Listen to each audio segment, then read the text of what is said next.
Mi nombre es Juan Carlos Gómez y yo me encargo de la cuestión comercial de Click Data Integration en Latinoamérica y Doug es mi contraparte, él se encarga de la parte tecnológica, ¿de acuerdo? Antes de iniciar, me gustaría invitarlos al grupo Atunity Latinoamérica en LinkedIn. Recientemente le cambiamos el nombre y se llama Click Data Integration, QDI Latinoamérica, ¿ok? Bueno.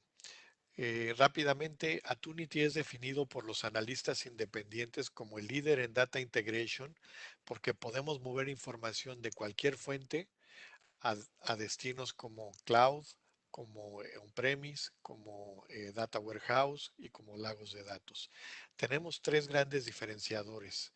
El primero de ellos es que nosotros somos precursores de la tecnología Log-Based CDC. ¿De acuerdo? Esta tecnología es muy revolucionaria con respecto a las herramientas que se crearon hace 20 años aproximadamente para mover datos de un lado al otro, que se llamaban los famosos ETLs. Los ETLs básicamente generan queries y mueven la información pues en procesos batch y eso pues incrementa bastante la administración, porque tengo que controlar a qué hora voy a ejecutar esos procesos y cómo terminaron, todo ese tema, ¿no? Entonces, con esta nueva plataforma, yo estoy leyendo el log de la base de datos. En teoría, no estoy entrando a la base de datos, es el log de la base de datos y los cambios que están acentuados ahí, como un insert, como un delete, como un update, los muevo hacia el destino. ¿Ok?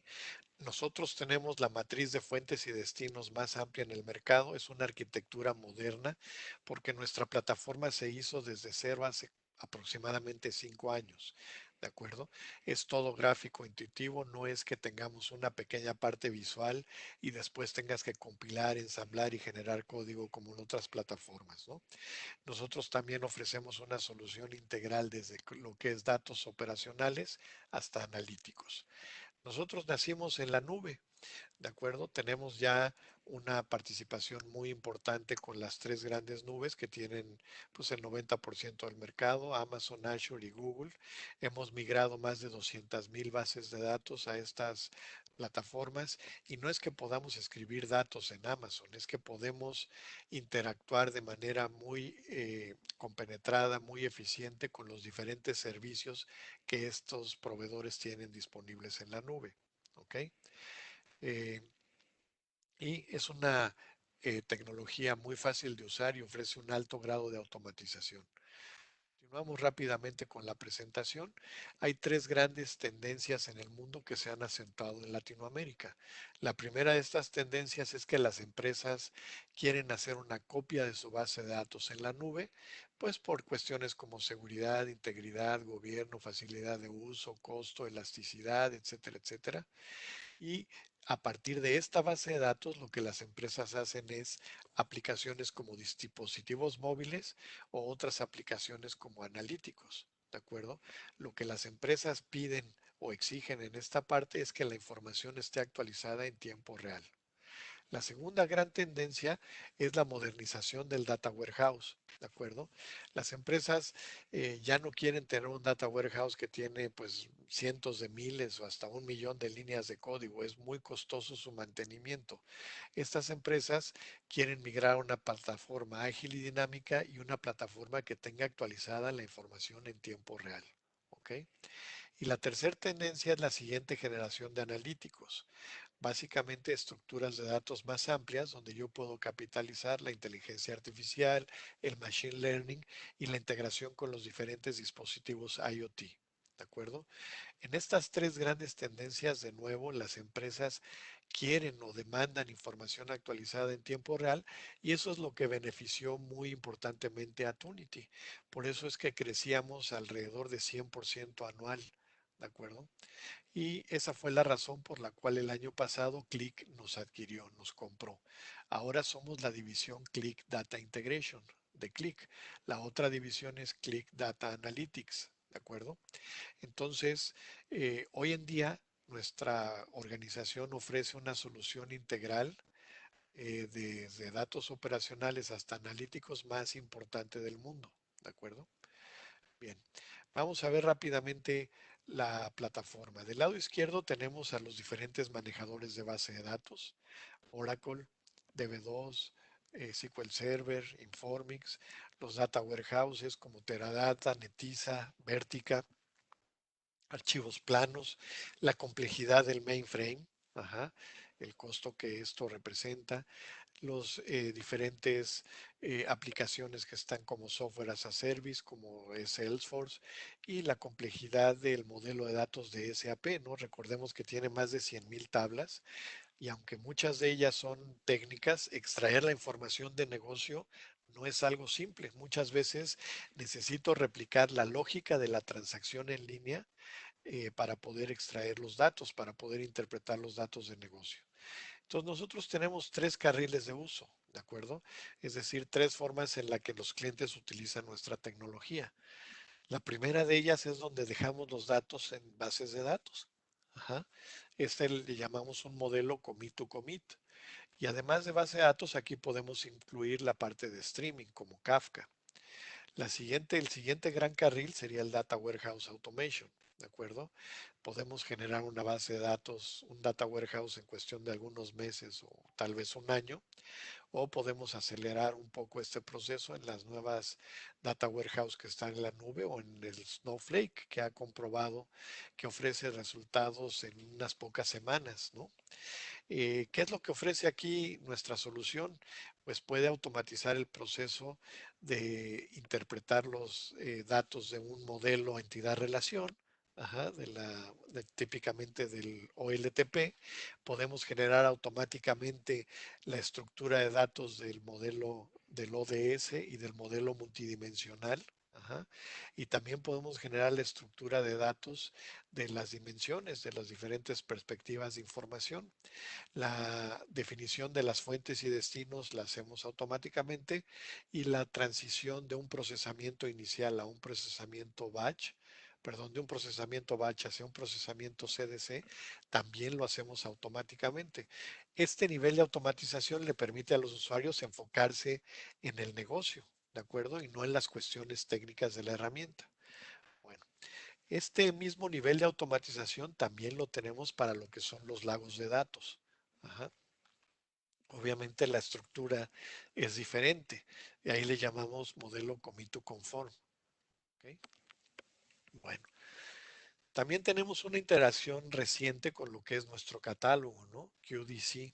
Ahora podemos identificar de dónde viene el dato, su lineaje, podemos identificar si es confidencial, el grado de confiabilidad, etcétera. Toda la metadata está administrada dentro de este catálogo. ¿Ok?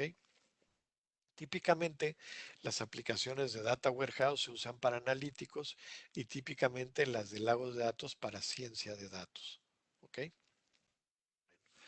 Esta es nuestra plataforma.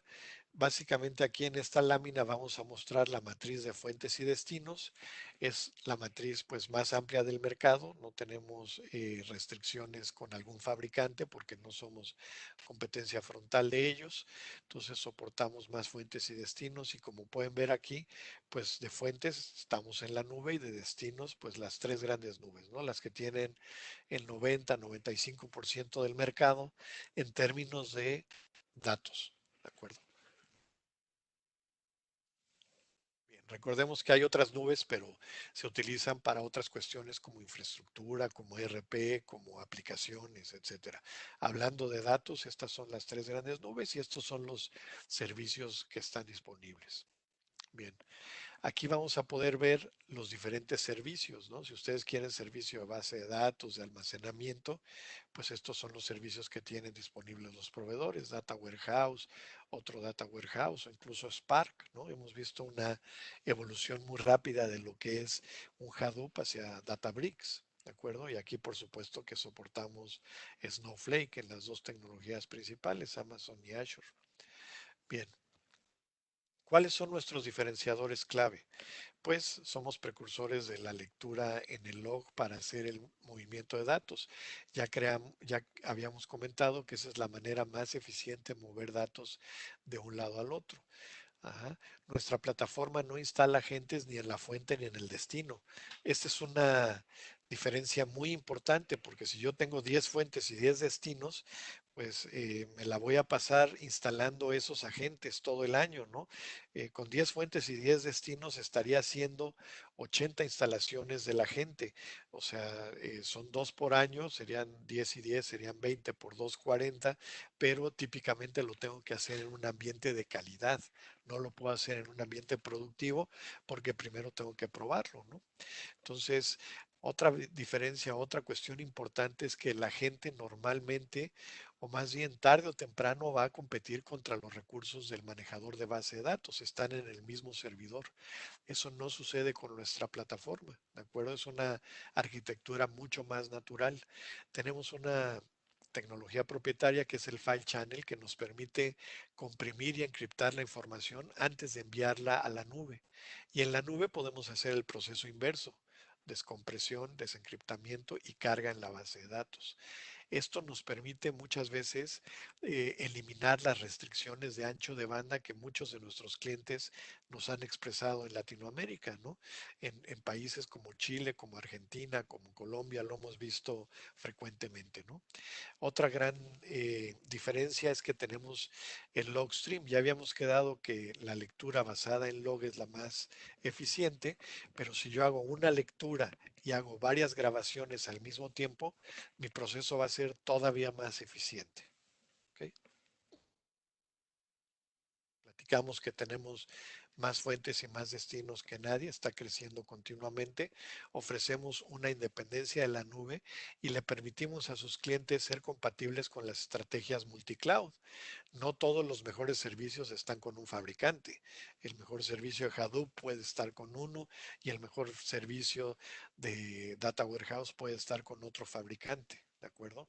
Entonces, eso nosotros lo tenemos muy claro y permitimos a los clientes tener una estrategia multicloud. Lo más importante de nuestra plataforma es lo que les decía, el alto grado de automatización, el poder hacer un data warehouse entre 5 y 10 veces más rápido que con una herramienta tradicional que se creó hace 20 años, ¿no? Esta es la razón por la cual nuestra plataforma de Data Integration se está vendiendo como pan caliente, porque podemos hacer un data warehouse o un lago de datos de 5 a 10 veces más rápido, ¿no? Bien, pues esa básicamente fue la presentación introductoria, lo que yo quería platicarles.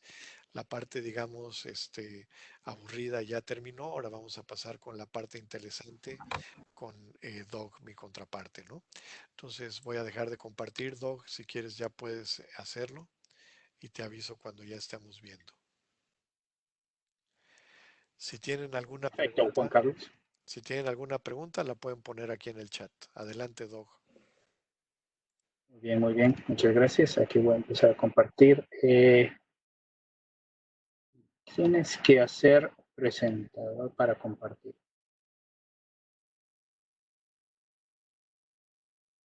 Eso. Listo, Oh, listo, Doug. perfecto, perfecto. Yo puedo compartir.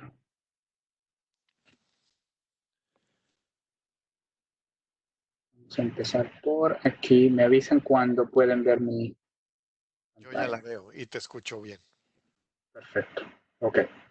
Pues antes que nada, ¿no? Como parte de esta serie de presentaciones, la vez anterior les mencioné que íbamos a revisar otro tipos de puntos de conexión, ¿no? O sea, quizás la fuente sea la misma, pero el destino va a ser distinto y vamos a hablar un poco más sobre cuáles son las configuraciones y quizás unas cuantas mejores prácticas desde el punto de vista de estas plataformas, ¿no? Tanto como la fuente como el destino, porque la funcionalidad de la plataforma es relativamente eh, sencilla. O sea, la instalación, la configuración, una vez que haces para un punto de conexión, para la otra es más o menos lo mismo y un poquito repetitivo, ¿no? Entonces, para sacarle más provecho a estos seminarios, quiero primero revisar sobre siempre hacer el mismo comentario, ¿no? De quiénes somos. Siempre van a preguntar quiénes somos. Eh, bueno, nosotros somos una empresa que se dedica a armar lagos de datos y almacenes de datos y automatizar este proceso, ¿no? El esquema dentro de este contexto de integración de datos, que lo podemos hacer en tiempo real, ¿no? O sea, la parte de replicación, enfocamos mayormente en esta creación de estos almacenes o bodegas de datos y almacenes de datos, digo, y lagos de datos. El proceso antiguo era lo que se llamaba el ETL, ¿no? Extracción, transformación y aterrizar esa información en algún destino, ¿no? El detalle de esta arquitectura es muy anticuada. ¿Por qué? Porque hay procesos iterativos que se tiene que llevar a cabo. Si hay un cambio de una columna, si hay un cambio de un tipo de dato, eh, o simplemente si es que la área de negocio solicita nuevos atributos o nuevas columnas, entonces se tiene que repetir esto, ¿no? Y este es un proceso pues con scripts de Python o algo así eh, muy involucrado, ¿no? Y es muy iterativo y requiere de muchos desarrolladores para poder hacer este tipo de integración, ¿no? Entonces, nosotros tenemos una plataforma que automatiza todo esto desde el punto de acceder a las fuentes leyendo el log de transacción, ¿no? Si es que estás en Oracle, se llaman los redo logs. Si estás en DB2, se llaman journals. Y para todas las otras bases de datos se llaman transaction logs. O en el caso de MySQL o MariaDB se llamarían binary logs, ¿no? El hecho es que todos estos archivos son donde se escribe, donde la base de datos se escribe para llevar a cabo todas sus transacciones exitosas, ¿no?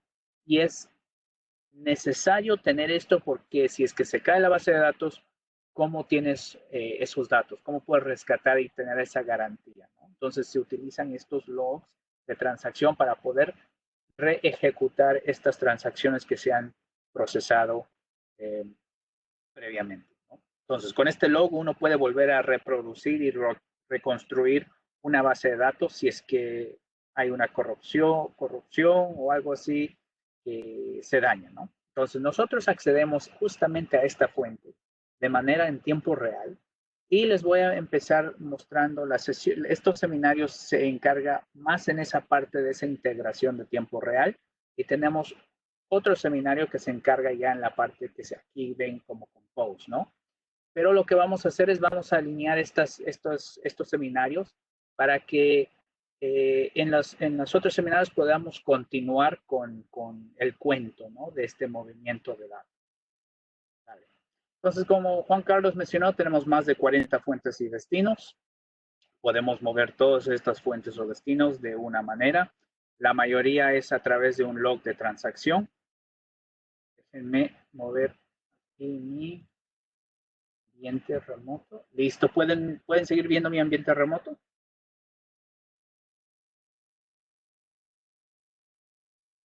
Si es que no ven, Juan Carlos, me avisas.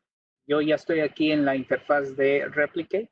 Sí, sí, Okay. lo estamos viendo. Listo. Esta es la primera etapa de nuestro movimiento de datos, ¿no? Como en la sesión previa les mostré, ¿no? Qué tan fácil se puede crear los puntos de conectividad, administrando aquí, seleccionando, ¿no? Añadir un nuevo punto de conectividad. En este caso puede ser, ¿no? Una fuente. Para el propósito de este seminario vamos a enfocarnos en dos fuentes, el MySQL y el Oracle, ¿no? Empezando por el lado de Oracle primero. Oracle, muy simple. ¿Cuáles son los requisitos? Necesitamos tener el cliente de Oracle, la versión 11.2 o para arriba. Todavía no soportamos la versión 19 de Oracle, entonces tener eso en mente. Nosotros necesitamos que se instale ese cliente en el servidor donde se va a colocar el servidor de replicación. Y nosotros utilizamos el mismo tipo de conectividad como uno haría lo que TNS Names, ¿no? TNS Names es la manera como Oracle se puede conectar a través de ODBC para acceder a la base de datos de Oracle, ¿no? Y hay distintos sabores de Oracle, hay que recordar. Hay el Oracle RAC, hay el Oracle Standard, el Oracle Express, y nosotros podemos soportar todas esas versiones, ¿no? No importa. Mientras cuente con la API de LogMiner, que también se licencia aparte por Oracle, mientras cuente, por ejemplo, si utilizas ASM. ASM es un servicio que Oracle utiliza para administrar y poder soportar un alto nivel de transaccionalidad, ¿no? Por lo general, si es que se instala un sistema de Oracle base, pues simplemente basta con el log miner y si tienes, por ejemplo, una cantidad de transacciones de 100 transacciones por segundo, 1000 transacciones por segundo, 1500, así, más que suficiente con el log miner. Pero hay veces que pues las organizaciones tienen bases de datos que tienen un alto nivel de transaccionalidad, ¿no? En este caso, por ejemplo, vamos a decir 10,000 transacciones por segundo, 20,000, 100,000, o sea, cosas bastante aceleradas, ¿no? Entonces, aquí tenemos nosotros la habilidad de utilizar el lector binario. Entonces, si vamos a la sección de avanzados, aquí vamos a ver que podemos utilizar el API del LogMiner, ¿no? Que para la mayoría de casos basta, suficiente. O tenemos este lector del Attunity Log Reader. Que en el Attunity Log Reader es donde aquí podemos colocar las credenciales. Aquí es igual como la conexión para la base de datos, también es la misma secuencia de conexión para ASN, ¿no? Igual tienes que agregarlo a tienes names y simplemente copias y pegas esa misma sección aquí en donde dice connection string y tu usuario y contraseña. Ahora, si les digo, menciono algo, y esto muchas organizaciones al comienzo puedan tener objeciones. Se requiere activar el suplemento login para todas las tablas que se desea tener un proceso SPC. Y para detectar, ¿no?, actualizaciones y para detectar eliminaciones. Bueno, y también aquí se requiere que sea una cuenta de sysadmin o un sysdba, ¿no? En el caso de ASM tiene que ser sysasm o sysdba, ¿no? O sea, es decir, un usuario administrativo o crear un usuario con esos permisos, ¿no?, con ese perfil. Y simplemente por los requisitos para poder acceder al suplemento login. Otro permiso que siempre hay una objeción, o bueno, normalmente se ha visto, es que se requiere el permiso de crear objetos o crear carpetas, create directory, ¿no? Estos son los permisos que se tienen que otorgar para que podamos nosotros poder procesar y jalar toda la información de manera exitosa, ¿no? Y ya ahí, si quieren entrar a detalles, igual, ¿no? Si no hay problema, podemos revisar eso en otra ocasión, pero basta con decir que se requiere ese tipo de modificaciones, ¿no? Y tenemos nosotros un cuestionario para saber cuántas transacciones se lleva a cabo y todo eso. Pero bueno. Pues una vez que ya se ha configurado esto y se coloca aquí los detalles de la conexión del usuario, entonces ya podemos proceder, ¿no? Sin problema. Igual para MySQL. Si tenemos aquí un MySQL, vamos a ver que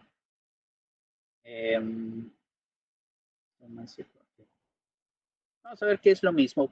Colocamos las credenciales, el nombre del servidor, todo muy bien, no hay problema. Pero tienen que activar el log binario de MySQL. Y hay un procedimiento, hay una serie de configuraciones que se tienen que llevar a cabo.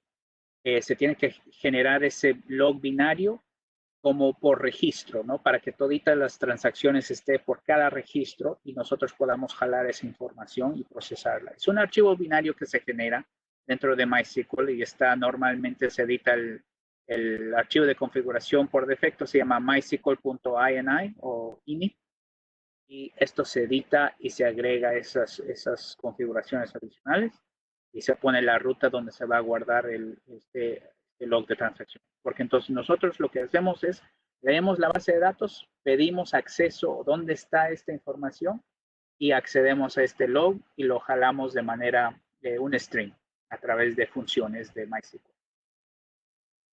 Y bueno, hay temas avanzados aquí, por ejemplo, a veces se tiene que destacar qué tipo de tiempo, de zona, ¿no?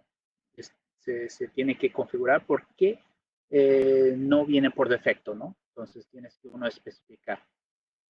Igual aquí hay parámetros internos. Estos parámetros internos ¿no? Son parámetros no necesariamente secretos, pero son internos porque normalmente una vez que ya se conoce, son valores que se pueden, ¿no?, mover para arriba o para abajo o colocar algún tipo de bandera y simplemente para optimizar el movimiento de datos. Y listo, ¿no? Pero también para definir, por ejemplo, si hay nuevas versiones, a veces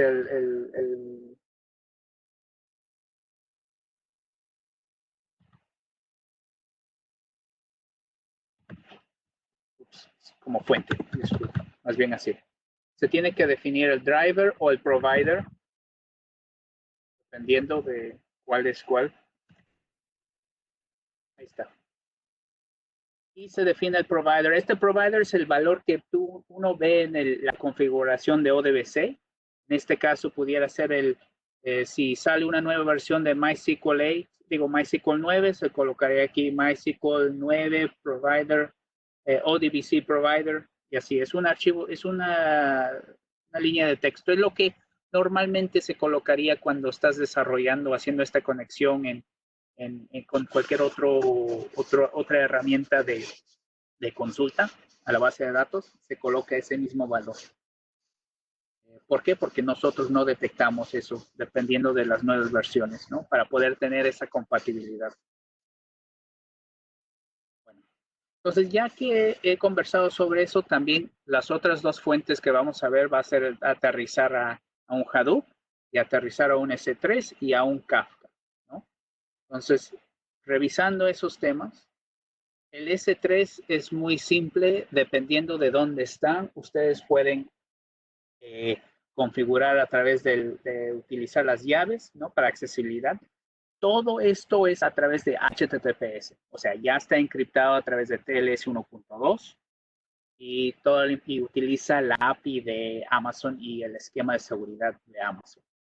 Entonces, si el servidor de replicación está en la misma zona de disponibilidad o availability zone de Amazon, entonces pueden utilizar los roles de IAM, ¿no?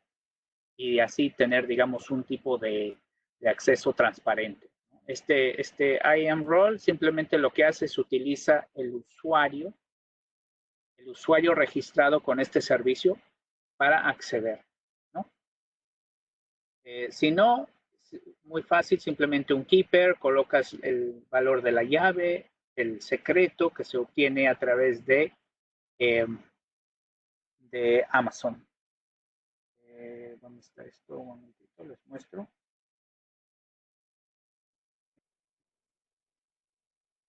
¿No? Las llaves se obtienen desde aquí. Uno puede ver los datos.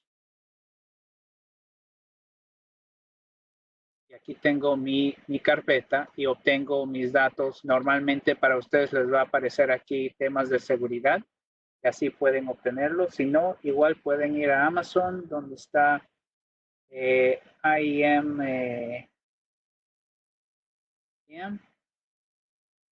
Y desde aquí pueden acceder a esa información.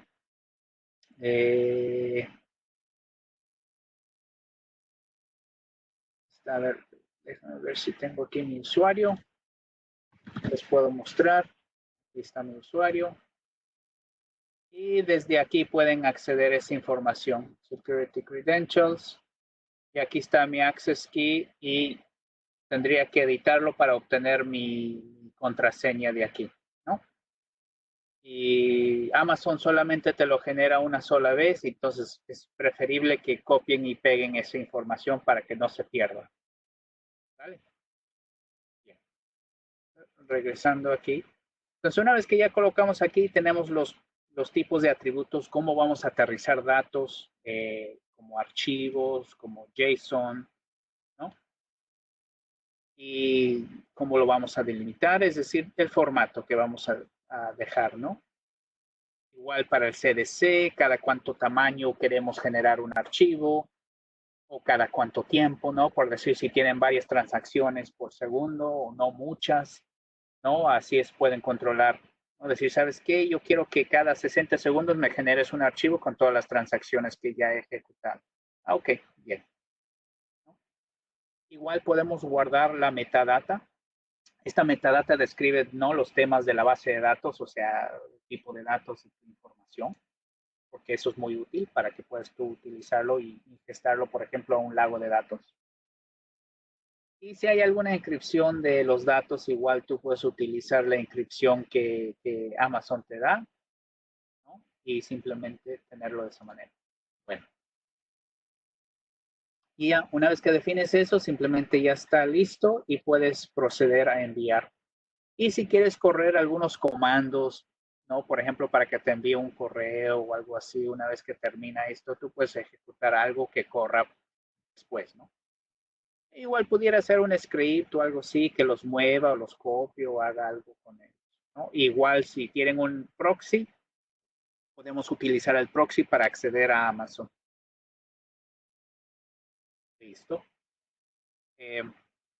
Y el otro destino que es muy común, y personalmente me gusta porque yo hice muchas cosas de lo que es Streaming Analytics, o sea, las cosas en tiempo real verdadero o tiempo real con Kafka, ¿no? Aterrizando aquí.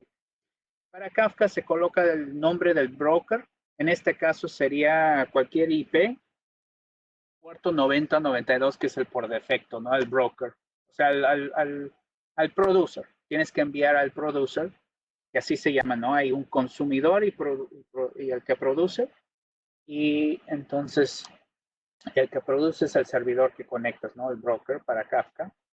Y depende del tipo de autenticación que se prefiera. Soportamos Kerberos, certificado, usuario y contraseña solamente está soportado en la versión de Linux de replicación, ¿no? Para que tengan eso en cuenta. Tema de mensajes, aquí no podemos nosotros mover JSON o Avro.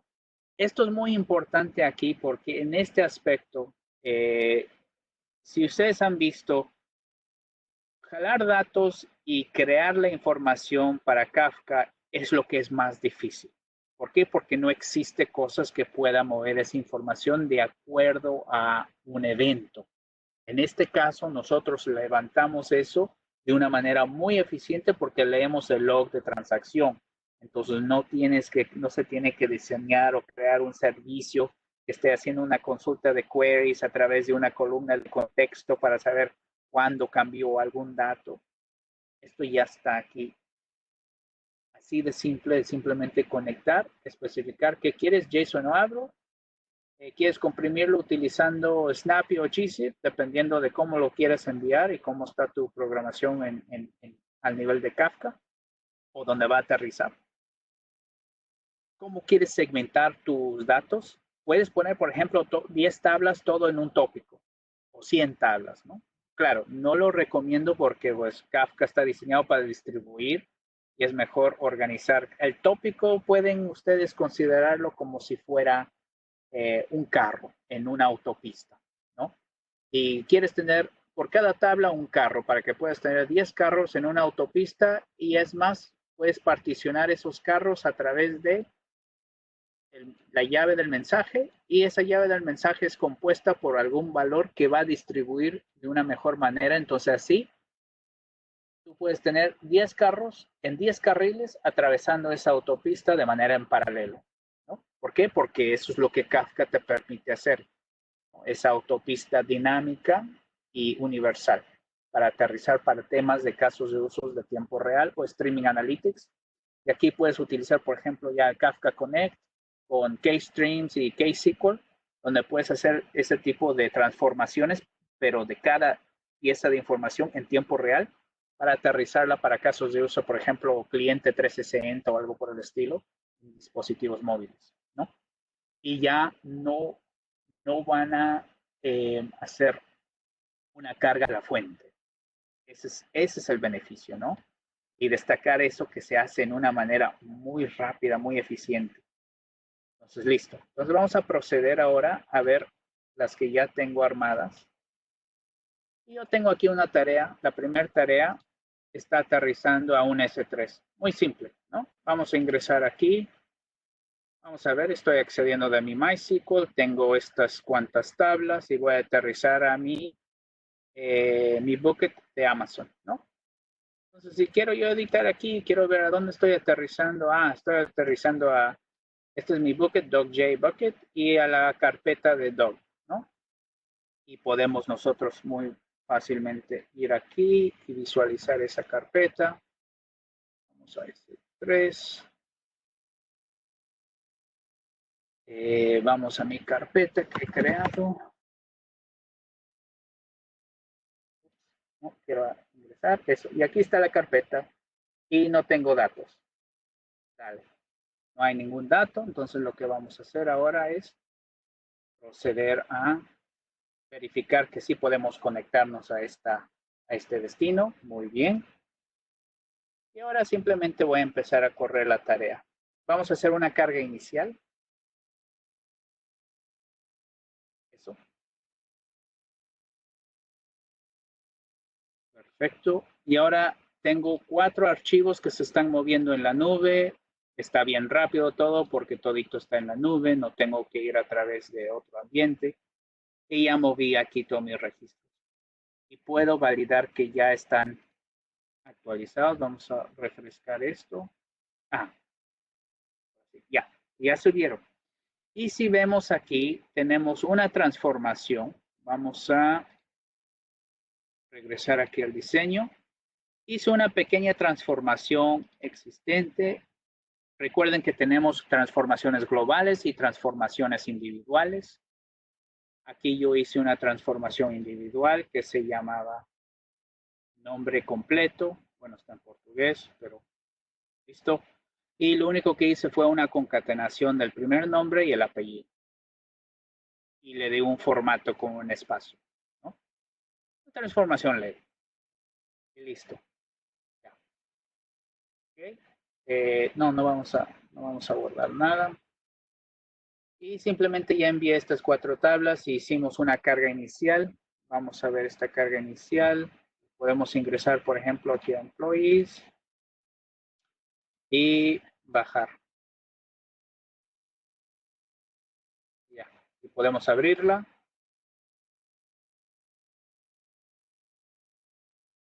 Y aquí está, ¿no? Mis datos. Mi carga inicial. Mi carga inicial dice prueba 2, Nancy, ¿no? Entonces, yo quiero decir, ¿sabes qué? Voy a editar esto. Vamos a ir a mi editor. Vamos a eliminar esto. Y vamos a ingresar aquí a mi MySQL. Vamos a ir y actualizar aquí. Y vamos a colocar, vamos a decir, dog, ¿no? Listo. Ya está. Vamos a verificar. Efectivamente, lo he cambiado. Nancy, no sé si. Listo. Pero espere. ¿A qué base de datos estoy accediendo? Ventas, ¿no? Sales. Ya, sí, sales esquema. Entonces, yo tengo que asegurar que estoy en sales. No, estoy en Northwind. Entonces, tengo que. Lo que voy a hacer es voy a copiar esto. Vamos a regresar aquí al otro esquema. ¿Dónde está sales? Listo. Ir a tablas. Employees. Y vamos a actualizar este esquema sales. Listo. Y Nancy, ¿no? Sí. Dale. Vamos a refrescar y ver si efectivamente cambió. Ya está, Dog. Y si ahora vamos aquí a nuestro monitoreo, vamos a ver que en el CDC hubo una actualización.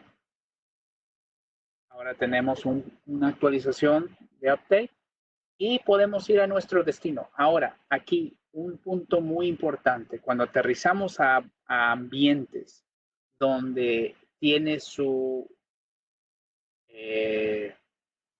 si es un almacenamiento, un lago de datos, ¿no? Por decir, un Amazon S3, un Azure ADLS, un HDFS de Hadoop, un Google Cloud Storage o simplemente archivos planos, no podemos actualizar el dato original. Entonces vamos a hacer una lista, un append only, donde vamos a generar esa información.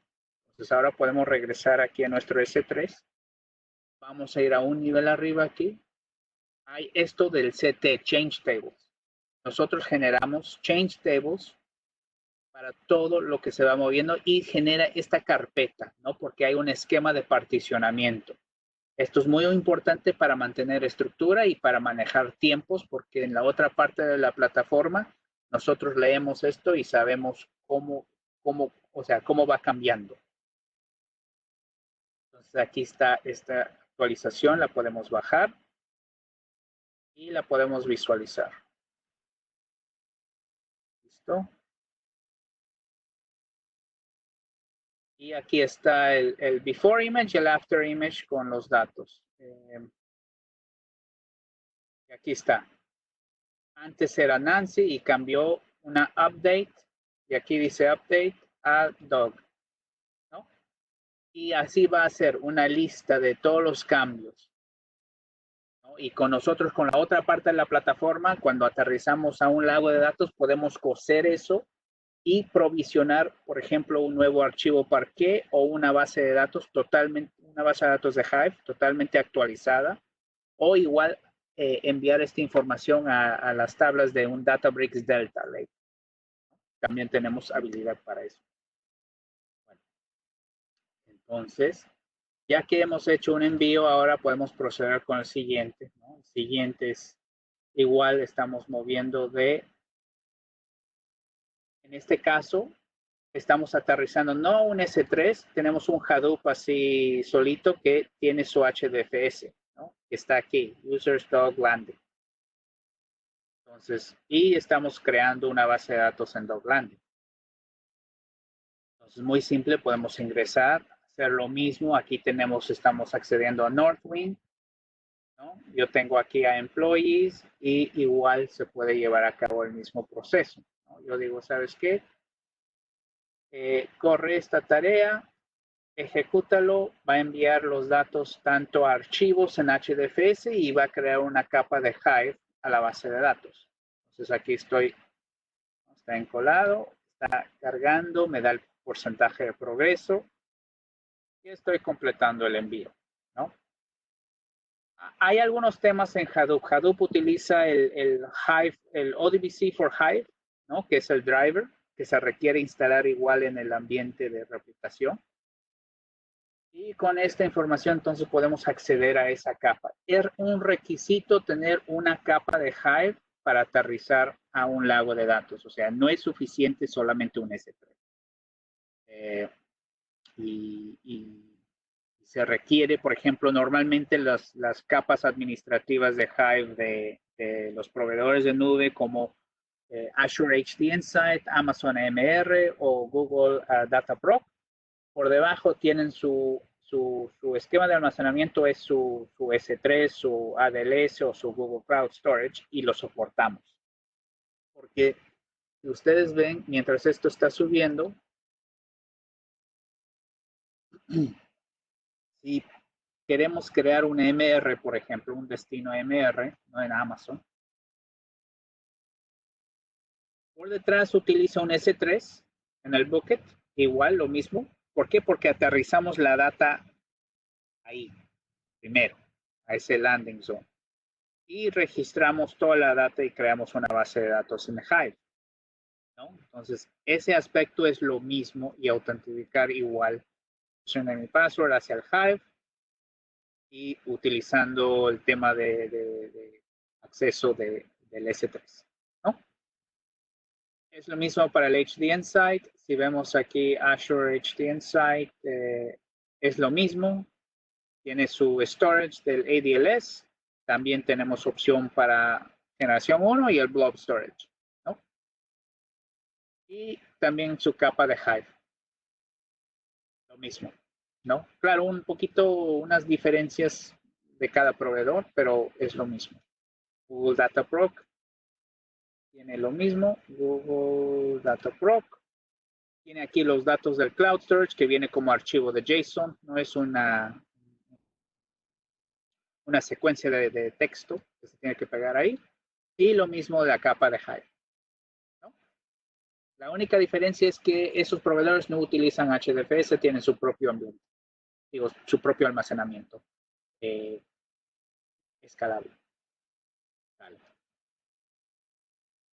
Ok. Entonces ya completó aquí, ya les envió las 8 y podemos verificar, ¿no? Podemos ir a aquí a Ambari. Vamos a ver los archivos. Si vamos aquí a mi landing, user, landing, ¿no? Febrero 21 y aquí está pues todo lo que hemos hecho, ¿no? Employees, aquí está. La misma cosa que vimos en S3, solamente que ahora está en HDFS. Podemos ver. Aquí está todos los datos. El formato es un poquito distinto, pero es el mismo dato, ¿no? Listo. Y a ver. Un momento.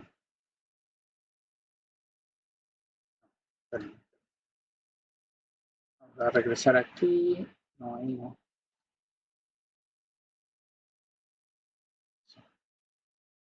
Entonces, ya que está aterrizado aquí, igual podemos ver la capa de Hive. Si aquí me permite un momento.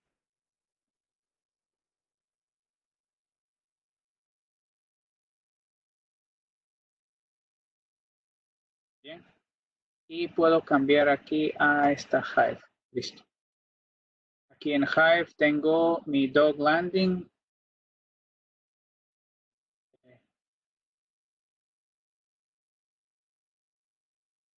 Muy bien. Y todas mis tablas. Y aquí están las tablas que he enviado. Y podemos ver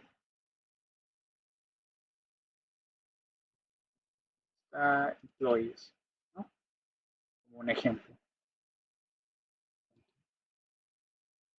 Y aquí está. Lo mismo que hemos enviado, ¿no? Con todos sus cambios. Con de ese mismo MySQL. Tiene mi nombre. Y listo. Y todos los cambios irían igual al mismo CT. Y se generaría ahí el registro de todos los cambios, igual de la misma manera, iría aquí y se ejecutaría ese cambio, ¿no? Es decir, acá y en vez de ejecutar esto en Sales, se puede ejecutar esto en Northwind. Vamos a cambiar esto a otra prueba.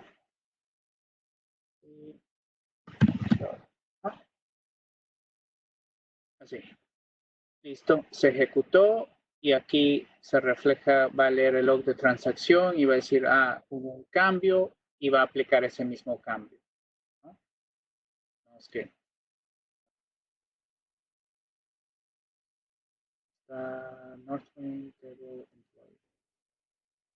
First name, otra prueba, listo.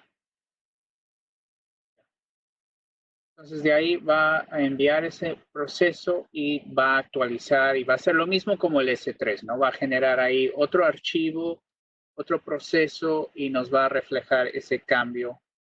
Está refrescando esto un poquito mal, pero bueno, vamos a proceder. Y ahí está nuestra actualización de employees. Solamente que como estoy ahorita en mi escritorio remoto, esta pantalla está refrescando un poquito lento. Bueno, entonces ahí hemos visto, ¿no? Estamos enviando o data a un lago de datos o data a un lugar donde es archivo solamente. Vemos cómo se hace la actualización y podemos entonces, ¿no?, tener ese tipo de acontecimiento para saber, ok, eso es lo que está pasando, ¿no? Entonces recuerden, eso es muy importante. A un lago de datos no se puede aplicar los cambios, se guardan los cambios. Si vamos aquí, o es más, cuando creamos una nueva tarea, ¿no?, tenemos esta opción de ¿Qué tipo de perfil de replicación? Unidireccional normalmente, o bidireccional ya. O lo que Juan Carlos mencionó, hay un diferenciador grande que se llama logstream, que nos permite poder leer ese log de transacción una sola vez. Nosotros generamos un log binario en el servidor de replicación y para múltiples destinos se lee de ahí para no impactar la fuente múltiples veces, pero reteniendo el cumplimiento de ACID al 100%. Bueno, entonces, aquí es como les mencionaba, ¿no? Aplicar los cambios o guardar los cambios. Entonces, tenemos la carga inicial, ¿no? Que esto es lo tipo batch.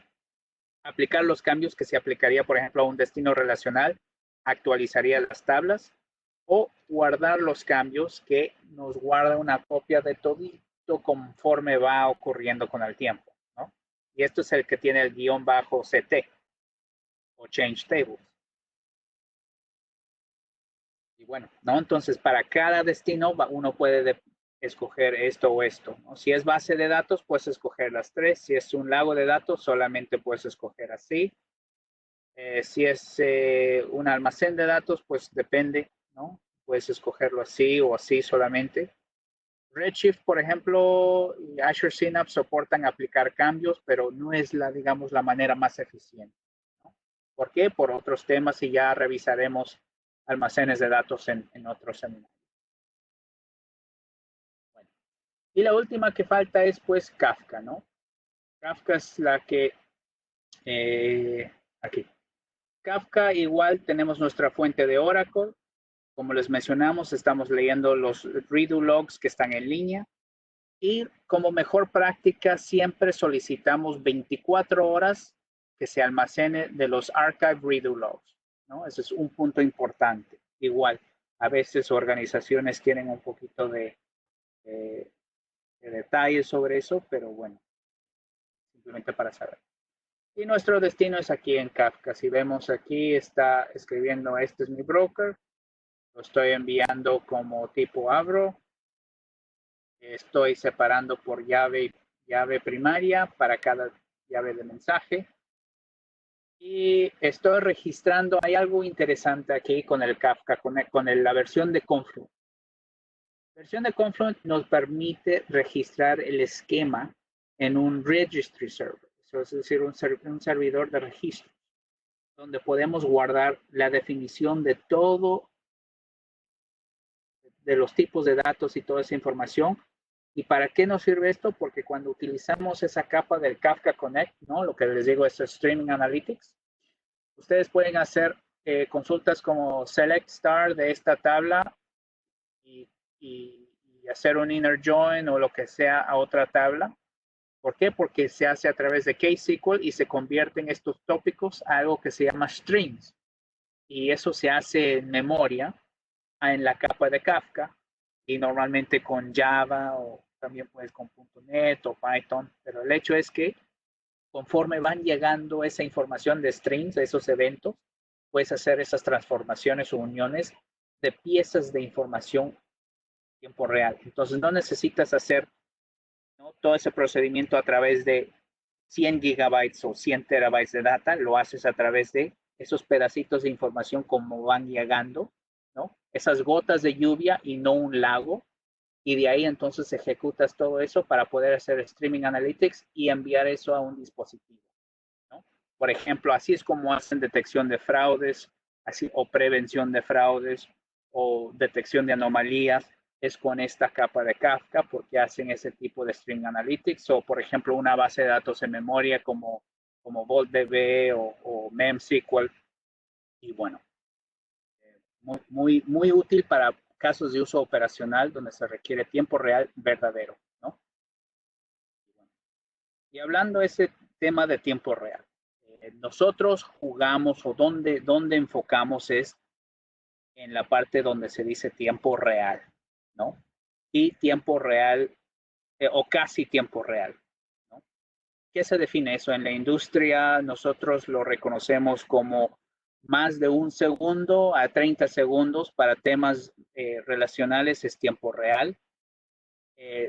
Si es a un almacén de datos, al tiempo real se traduce como de 30 segundos a 5 minutos. Y si es que es un lago de datos al tiempo real, normalmente es de 5 minutos a 15 minutos o hasta media hora, ¿no? Dependiendo de la industria. Y eso es más o menos cómo se define, ¿no? Pero si queremos ser estricto, tiempo real simplemente es de 1 segundo a 30 segundos para todo lo que sea, ¿no? Pero claro, no se puede llegar a eso para un lago de datos porque el concepto de un lago de datos es que tienes almacenamiento barato, y barato significa lento, súper lento, y, y, normalmente utilizas nodos para tu almacenamiento, pues nodos muy económicos, ¿no? Con un nivel de procesamiento relativamente bajo. Por eso es que es el concepto de escalabilidad horizontal del punto de vista de la plataforma, ¿no? De Hadoop o en el caso de Databricks. Y bueno, ¿no? Entonces, nadie puede ejercer. Quiero que mi lago de datos se actualice al minuto. Ok. Si tu lago de datos es 100 megabytes, con gusto. Si tu lago de datos es 100 terabytes, jamás. Y bueno, no es simplemente saber de ese aspecto. Pero bueno. Okay. Entonces, ahora que ya tenemos aquí configurado, podemos proceder a ejecutar nuestra tarea aquí de Confluent. Empezamos cargando esta información y igual lo mismo va a ejecutar. Ya,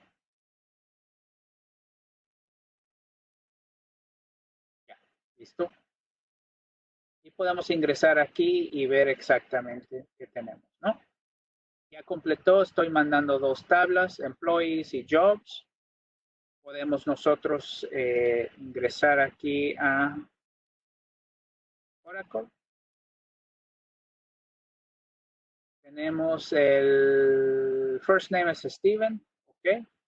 Podemos cambiar este nombre de Steven a sí, al revés. Y donde está, dice Steven. Bien. Muy bien. ¿Se ejecutó o no se ejecutó? Vamos a ver. Sí, ya se ejecutó, muy bien. Y ahora podemos ver aquí en el CDC. Efectivamente, tuve 2 actualizaciones. Ahora se van a preguntar, ¿pero por qué hay 2? Porque tuve 2 transacciones previo, ¿no? Cuando hice esto y lancé. Entonces está leyendo el log de transacción, está leyendo lo que tiene en línea y está aplicando todos esos cambios igual de manera continua. Entonces, si nosotros vamos ahora a nuestro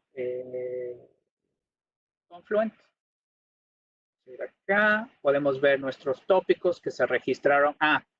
Un tema interesante es que si Kafka se puede configurar para distintos niveles de seguridad, ¿no? Pero normalmente si tienes la autenticación vas a permitir que con esa cuenta se puedan generar los tópicos que se desean, ¿no? Pero depende, hay algunos que no quieren, que quieren crear los tópicos de manera manual primero y de ahí restringirlos y todo eso para temas de escalabilidad y está bien, ¿no? Pero normalmente cuando hago pruebas de concepto se solicita que, ¿sabes qué? Para hacer esta prueba funcional o igual aunque sea de rendimiento, déjame poder crear los tópicos para no correr con contratiempos, ¿no? O sea, porque eso no nos ayuda. Igual con contraseñas, no, déjalo abierto. Sí, podemos trabajar con Kerberos y eso, pero déjalo abierto para mostrarte la parte funcional. Entonces, si vamos aquí a Employees, damos clic acá, podemos ver que todito está en objetos en tipo Abro, ¿no? Que la llave, la llave aquí está, ¿no? La llave, el valor, y también tenemos la definición. Y recuerden que aquí hice una transformación en esa base de datos, es Stephen King, ¿no? Y conforme va llegando esta información, lo va a actualizar y va a generar. Entonces, todos los datos. A ver si vamos aquí, podemos ver el último. Lo mismo. Tenemos nuestros datos. Y ahora es Doug Markle, ¿no? De Stephen Markle, que era el último que había actualizado. Pero, si se dan cuenta, aquí El BD es before image, ¿no? Before data era Steven y después se actualizó a Doug. Esto es muy importante porque les enseña los cambios, ¿no? Lo que era antes a lo que era después. Y así ustedes saben cómo pueden hacer actualizaciones con Kafka para aterrizar esa información. Leen lo que es el BD, ¿no? Y comparan y saben si ha cambiado o no ha cambiado. Igual, otro fenómeno muy interesante de nuestra plataforma es que también podemos publicar el Schema Registry. Y el Schema Registry define los datos de la llave y define los datos de la definición de la descripción. Aquí está, en este monto, te está diciendo que es un integer, string, toda la metadata relacionada con la información, ¿no? Muy importante porque entonces así uno puede hacer esas, con el KSQL y KStreams puedes tú controlar si es numérico o si es integer o si es fecha y utilizar esas funciones de acuerdo porque ya está en el formato definido. Eso es muy, muy útil, muy eficiente porque te acelera, ya no tienes que hacer todas esas conversiones. Entonces aquí la idea era, les quería mostrar tres distintos destinos, ¿no? Cómo se organizan y más que nada eran destinos no relacionales. ¿Por qué? Porque pues es lo que siempre es lo más difícil, ¿no? Cómo se puede llevar a cabo. Entonces, aquí en este ejemplo, como ya aterrizamos, ¿no? Para darles un poquito de curiosidad, esta es la interfaz de Compose donde leemos los datos de donde hemos aterrizado, ¿no? En este caso, Dog Landing. Y como buena serie, aquí vamos a acabar porque de aquí continúa la otra secuencia donde vamos a definir el modelo, descubrir todas las entidades de lo que hemos aterrizado, coser los datos y generar una tarea donde vamos a mapear o vamos a hacer las transformaciones y provisionar finalmente en archivos Parquet, pero esa en otro seminario. Con esto acabo mi presentación. Cualquier consulta que tengan, no hay problema. Doc, nos preguntaban que si podías decirnos acerca de el log de MySQL, la Sí, ubicación del log de MySQL. sí, el log de MySQL es, por ejemplo, si vamos, tengo aquí instalado, ¿dónde está? Esto aparece aquí.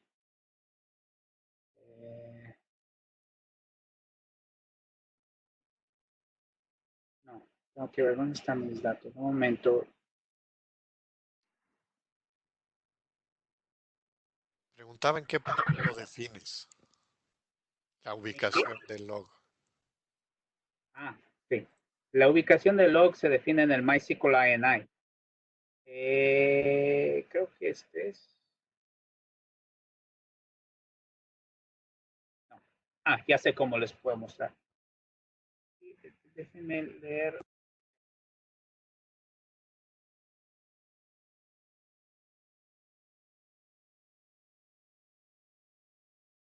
Vamos a abrir nuestro ambiente de MySQL y aquí tenemos nuestra administración.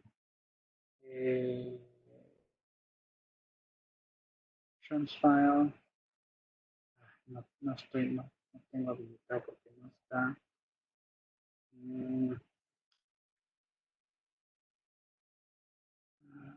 No, a ver, un momento. Aquí lo tengo. Esperen un momentito.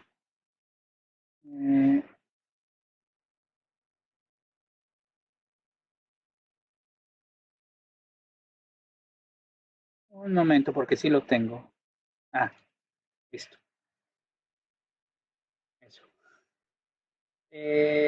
Por ejemplo, MySQL to Kafka, vamos a ver esta, ¿no? No, esta no es. Ya, esta. Este es un ejemplo de, se tiene que añadir los valores de MySQL, ¿no? Esos valores pueden ser, ¿dónde están esos valores? Yo pensé que los tenía. Aquí está. Esos valores son, a ver, aquí. El checksum en el MySQL INI.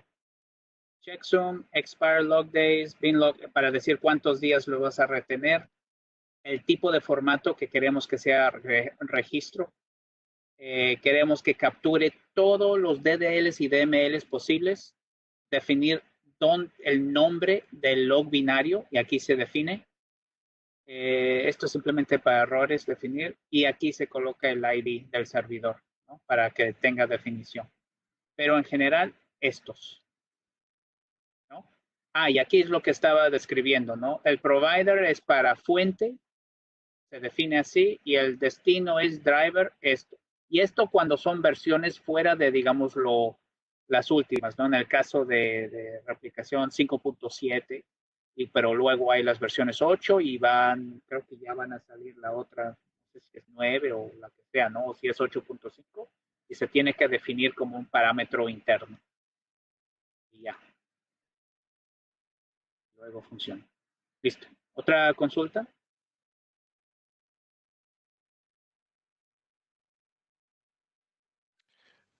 Sí, hay una consulta aquí. Cuando se capturan los cambios y se almacenan archivos con dichos cambios, ¿dónde se generan estos archivos? Cuando generas tu destino, donde tú elijas, o sea, puede ser en la nube, puede ser en disco duro, si quieres generar archivos, puede ser en HDFS o en la base de datos. Muy bien. Si el destino fuera una base de datos estructurada y agregamos un campo en la fuente, ¿automáticamente lo mapea o hay que generar de nuevo el mapeo? No, automáticamente, pero se tiene que planificar. Les voy a enseñar aquí algo en la versión aquí. Por ejemplo, por decir que el día de mañana yo creo otra tabla, ¿no? Que se llama Customers 2 o algo por el estilo. Aquí, antes de iniciar mi tarea, yo más bien necesito hacer o crear esto en la tarea. Lo siguiente, a ver aquí. Y decir, ¿sabes qué? Está bien. Northwind, disculpen. Northwind y quiero que sea eh, customers porcentaje. Incluyo este patrón del nombre del esquema. Entonces, una vez con eso, ¿qué va a pasar? Cuando hay ese DDL de create table o alter table y añadir una columna o remover una columna, va a ser transparente y va a aterrizar esa información con esos cambios y va a generar esa nueva data. Entonces, sí es soportada en todas las plataformas, desde todas las plataformas relacionales. Ok, sí, nos pregunta Eric Martínez, si al momento de hacer una transferencia hay algún error, por ejemplo en la red, ¿cómo funcionaría el reintento? ¿Hay rollback? ¿Cómo sé dónde se quedó y de ahí continúa? ¿Recuerdas? Como un buen Sony Walkman de la época de los 80s con un cassette, tú presionas play y empiezas a escuchar de ese momento. Si tú regresas a ese momento y vuelves a presionar play, pues vuelves a escuchar lo mismo. Así aplica también el log de transacción. Si hay una interrupción en el destino, sabemos porque tomamos las posiciones del log de transacción que hemos estado enviando, ¿no? Y lo que se envía sin problema es donde volvemos a marcar ese log de transacción y vamos leyendo, ¿no?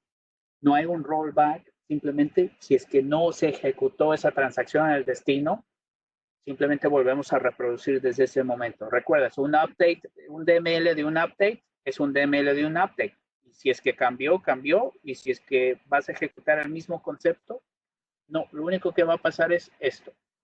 Si yo ya corrí esto, ya se actualizó a esto. Entonces ya nunca va a haber esto. Entonces simplemente va a ser una transacción así nomás transparente, ¿no? Porque ya lo corrió y ya no está bajo el criterio. Entonces no hay problema. Simplemente vuelves a ejecutar esto y dice, ya lo hice exitosamente, continúa. Ok, nos pregunta María Aguilar, ¿las transformaciones se hacen en origen y destino o las transformaciones se hacen ya que se suben los datos? Muy buena pregunta. Aquí, la verdad, esta es la parte de la replicación, ¿no? La integración de datos en tiempo real.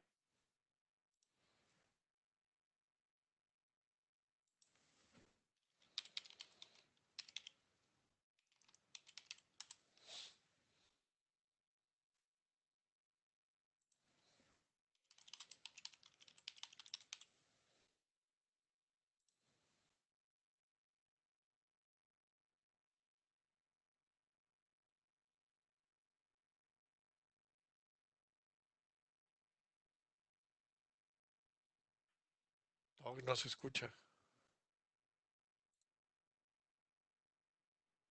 Ups, disculpe, creo que había hablado ya. Se me fue en mute por accidente. No, como lo que mencionaba, eh, sí podemos llevar a cabo esas transformaciones en esta parte de la integración de datos en tiempo real, pero es para, por ejemplo, cosas muy leves, ¿no? Verificación de nulos, si vamos a crear un nuevo campo y concatenar dos campos, si vamos a hacer un pequeño enmascaramiento, por ejemplo, queremos ocultar el RUC o el DNI o ¿no? El documento nacional de identidad o lo que sea, ¿no? O el RFC o lo que sea, ¿no? De cada país tiene su identidad única. Y pues, por ejemplo, enmascarar es una función. Si vamos aquí, podemos ver todo lo que podemos llevar a cabo de transformaciones leves. Y hay que tener cuidado de no hacer muchas transformaciones aquí muy pesadas, ¿no? Porque esto está enviando por registro. Pero aquí hay todas las funciones que uno puede llevar a cabo de texto, proceso binario, numérico, verificación de nulos, fecha y tiempo, operaciones. Esto, por ejemplo, uno para cambiarlo en vez de que sea eliminación a actualización, pero crear una bandera, otro campo que diga eliminación, ¿no? En tal fecha, pero para que sea un soft enriquecimiento de datos. Aquí es donde puedes enmascarar, por ejemplo, algún dato, pero las transformaciones pesadas deben hacerse en la otra parte donde está la automatización de ese almacén de datos o el largo de datos, ¿no? Claro, entiendo si es que estamos aterrizando a una base de datos que no soporta, que no es un almacén de datos, entonces puedes hacer las transformaciones aquí. O, por ejemplo, si estamos enviando la data a Kafka, como estaba conversando, que Kafka trae esa habilidad de hacer streaming analytics en memoria en tiempo real, verdadero, ¿no? Entonces pudieras hacer los joins o transformaciones más pesaditas, pero en pequeña cantidad de data. Bueno, Muy bien, nos pregunta Miguel Ángel García, ¿las réplicas de SAP son por tabla o por transacción de SAP? eh, lo hacemos al nivel de las tablas, a nivel de los datos. Y recuerda que a veces es necesario replicar la funcionalidad de la transacción en línea para poder sacar los datos de negocio. Y así lo hacemos. ¿Ok? exacto, exacto. Y sí, hacemos una abstracción del grupo de negocio a nivel de SAP y leemos el log de transacción.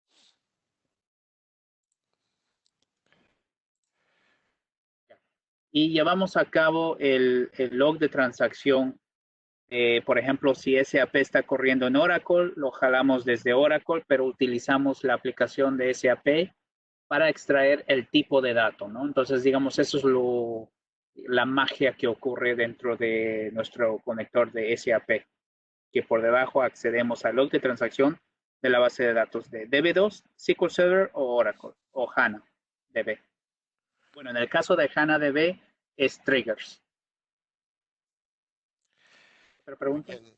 Nos hacían una pregunta de qué diferencia hay de esta plataforma con otras plataformas de data integration que hay en el mercado.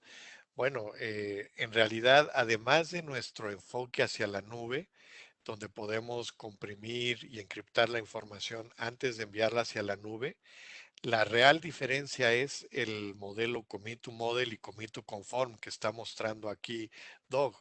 Básicamente podemos crear un data warehouse o un data lake de 5 a 10 veces más rápido que con otra tecnología. Correcto. Y no hay nadie que tenga ese flujo completo. No hay ninguna otra plataforma. Entonces, pueden haber plataformas solamente ETL para el proceso de cambiar en un almacén de datos, o puede haber un sistema que te haga la replicación, pero no hay una plataforma completa que te automatice todo eso desde fuente hasta entregarte data lista para consumo analítico. Y ahora, últimamente, la última capa de un catálogo, donde te permite aterrizar la última milla y poder publicar esa información directo a tu visualizador como de Tableau, Power BI o ClickSense. Ujú. Bueno, ¿Resulta? pues la última pregunta, por favor, si ya no hay, pues recordarles que les voy a enviar el link para que puedan descargar esta grabación y las otras que ya tenemos en la misma carpeta y pues agradecerles por su participación. Doc, como siempre, excelente demostración de nuestra plataforma. Pues muchas gracias, que tengan buen fin de semana. Sí, sí, definitivo, muchas gracias. Y si tienen algunos comentarios sobre para el próximo seminario, nos la hacen pasar. La idea para la próxima en la parte de replicación es enfocar en los almacenes de datos, ¿no? Aterrizar, por ejemplo, a Snowflake y a Azure Synapse. Y si tienen alguna otra preferencia, nos la hacen saber, ¿no? No hay problema. Excelente, Doc. Muchas gracias a todos.